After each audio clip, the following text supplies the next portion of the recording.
Okay guys, so dito na naman tayo magbanat-banat. So ayan, nagbanat-banat na po tayo dito ngayon guys. Dahil ang pangarga po namin dito guys, grabe. So lupang maputik at tila ba'y malagkit. Ayan ako. At ang bida po natin dito guys ay isang Hitachi long arms. Ang operator dito ay ang ating paring Budoy guys. So ayan, ang project niya dito sa Ubay. So ayan po.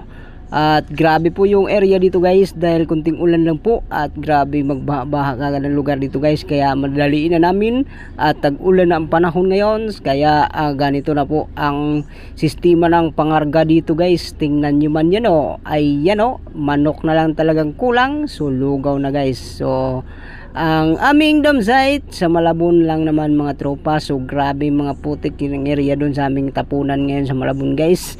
At ayan po, at tuloy-tuloy lang yung pagbanat-banat ng ating operator dito ngayon sa kanyang bako na pinaka